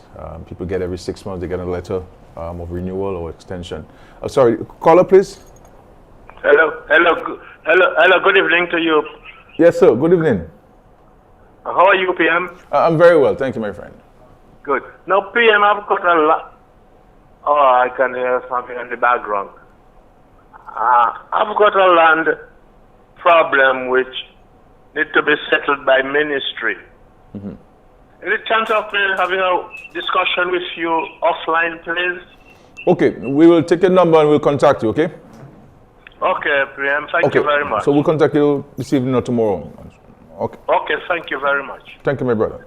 No appointments. I mean, what progress we have made? I mean, the Secretary of the Cabinet and the CPO told us that efforts have been made, but do we have numbers? I mean, you know. Oh yes, why you think I'm smiling so much? We have been working on that, PM, tirelessly to try to at least do something for public officers. So I'm happy to inform you that maybe during the last 6 months, we have worked on this and we have now processed and submitted recommendations to the Public Service Commission for approval of different categories of public officers.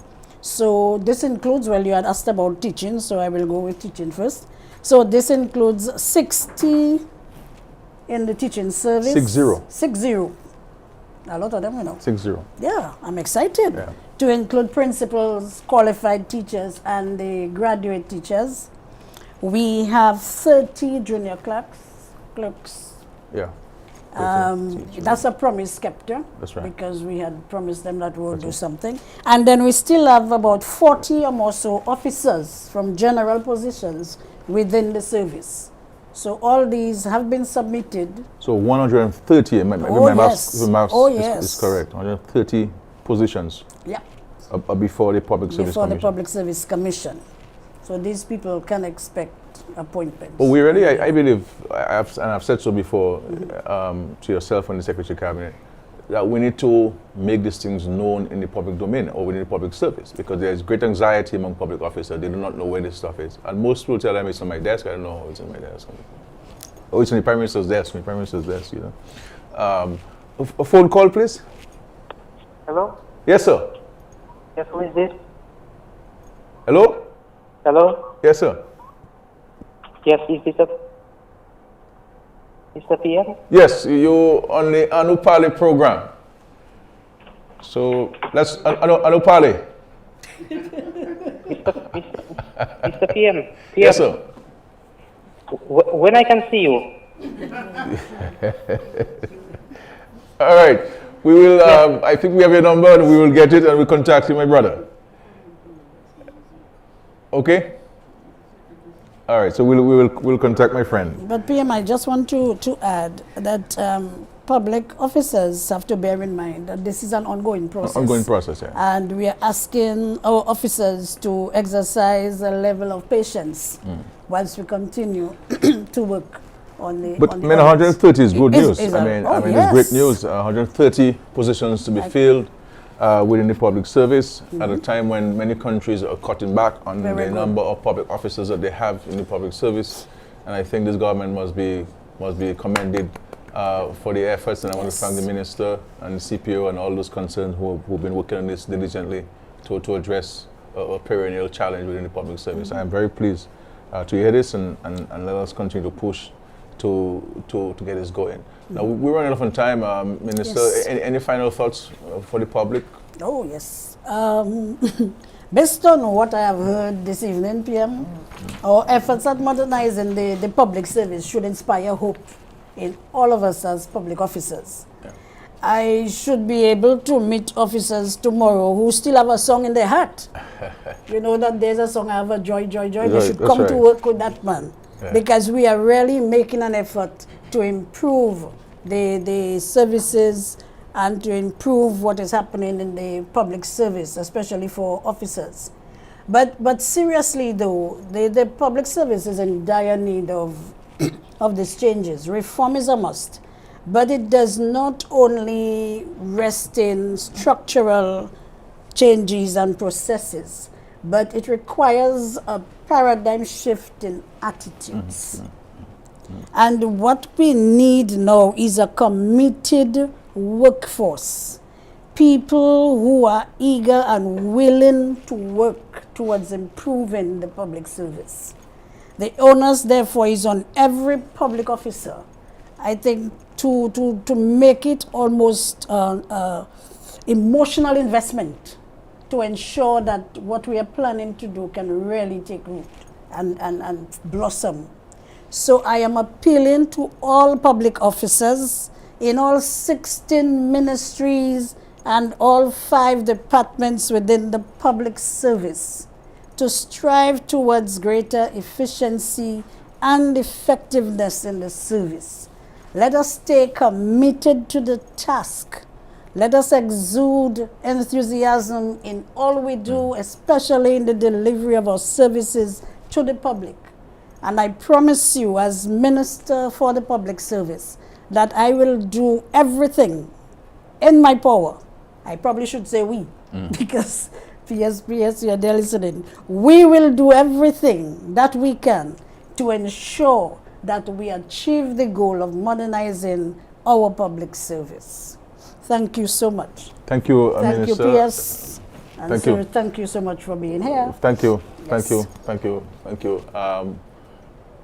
We, I believe, have to, as a people, have a greater commitment to our country. I think if we have a greater commitment to our country and a greater love for our country and more passion for what we do, I think much more can be achieved. Yes. So I really want to thank my guests for joining me this evening.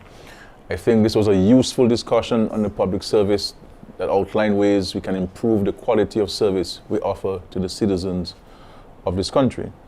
It is my intention to meet on a quarterly basis with Mr. Layton, the General Secretary of the Public Service Union, to maintain constant communication about the issues affecting the public officers. In this way, we can devise means collaboratively to not only address their various concerns, but also to address your concerns as citizens. I reaffirm this government's commitment to provide the highest quality service at all government offices and to give attention to the cries of our public officers who are seeking advancement and a greater sense of security in their jobs.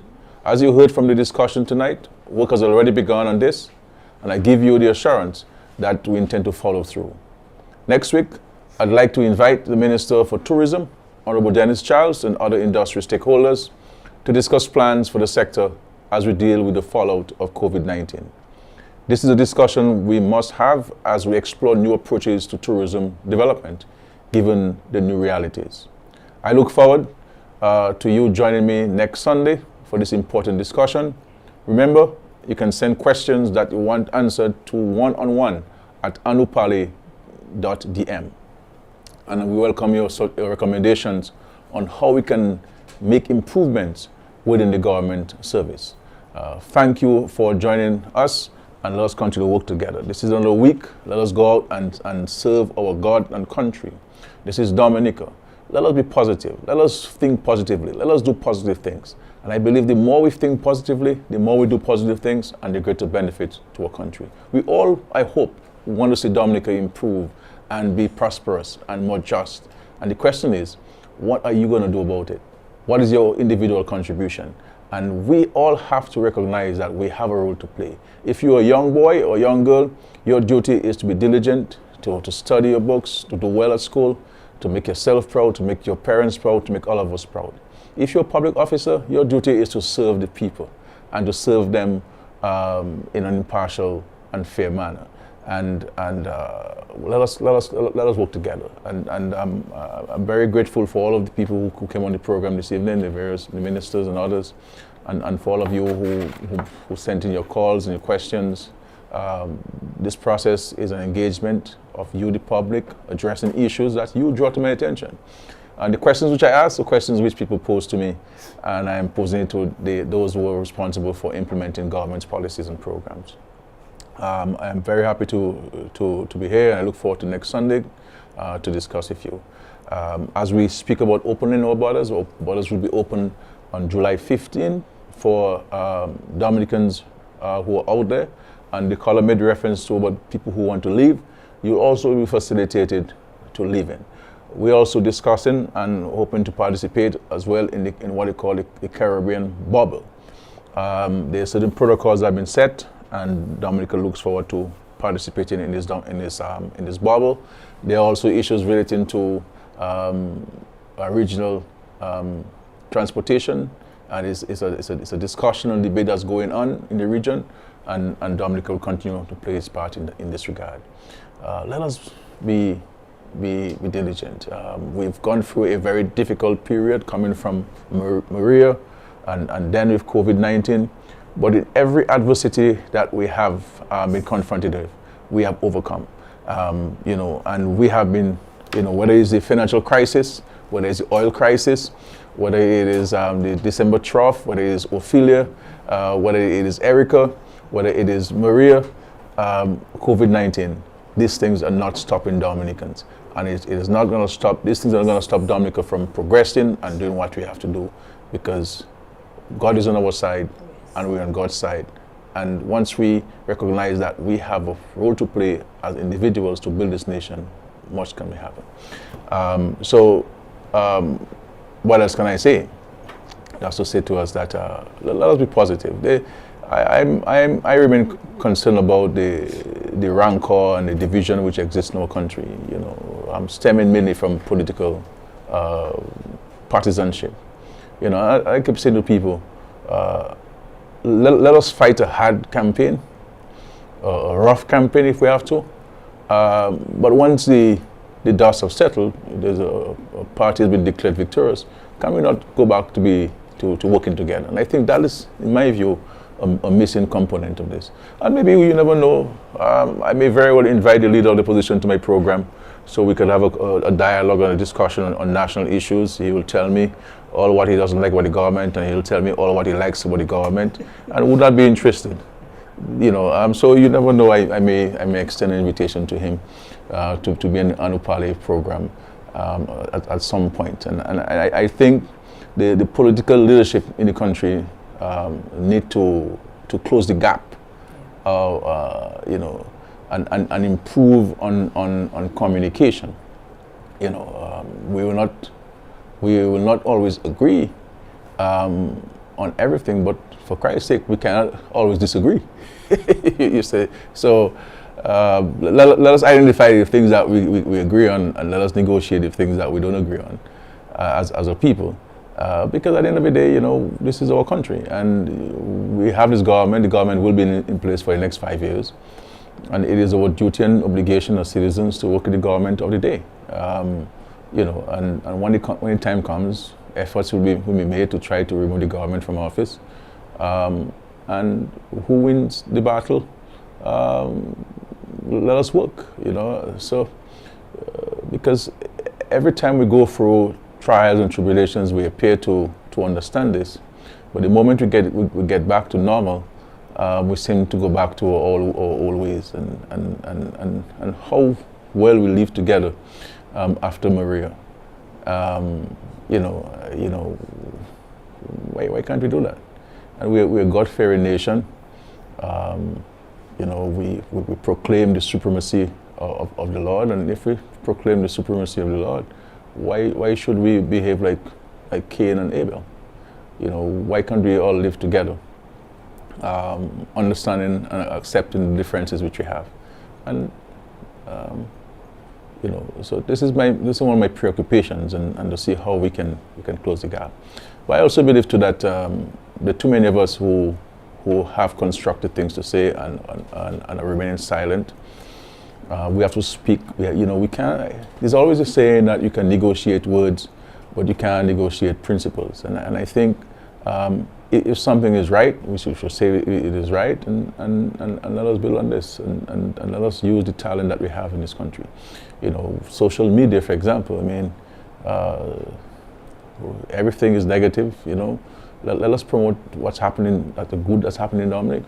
I mean, see how we've been able together to overcome the challenge of COVID-19. This is a small country with limited human and financial resources, and see large countries how they are managing COVID-19 with far more resources than us, far more access to resources than us, both human and material. You know, so there are a lot of good things and positive things that we can speak to, so that our children can hear us from a constructive, positive way, and then we can pass on that positive attitude towards our children. If our children only hear us speaking negatively, then how do we expect them to be positive? And if we tell our children there is no hope, how do we expect them to work to ensure that they can reap the blessings which the Lord has in store for them? And sometimes the blessings might be very well before us, and we're not seeing it. And I'm not talking about the blessings that are going around with this circle and so on. You know, so the blessings from the Lord. You know, some people say that this might be a blessing that the Lord has sent to them in light of COVID-19. But seriously, you know, we have to address the issue of how do we resolve conflict and disagreements in this country. And I'm hoping that at some point, sometime, that this can be achieved. And the time that we all have left on earth, no one knows the hour and no one knows his number. You know, let us do good so that when the Lord comes back to judge the living and the dead, we're able to answer in the affirmative that we have done something good on earth. You know, it's not only about praying and going to church. These are things that are important, but our acts. We have to do things. We have to do things constructive for the least of our brothers and sisters. So I want to thank all of you for listening and for being part of this program. I look forward to seeing you and hearing you next Sunday, God's willing. As I said, as long as I'm in the country, I will host the program. If I'm not in the country, I will have a minister who will sit in for me so that we can continue dialogue. Please send us your recommendations on things that you would like us to discuss. If you have questions that you want me answered or you want my guests answered, please send it in advance so you don't have to wait for this Sunday to ask a question. We will certainly take note of your question because most of the questions, if not all of the questions which I asked tonight, came from you, the public. Thank you very much. Sleep well. God bless you, and let us work hard. And let us work even harder this week coming. And let us recommit ourselves to the development of our country, Dominica. Because if the roads are paved, we'll all drive on smooth roads. If the roads are not paved, we'll all drive on the rocky roads. And what we do, that is what we shall reap as individuals and as a collective. Thank you. God bless.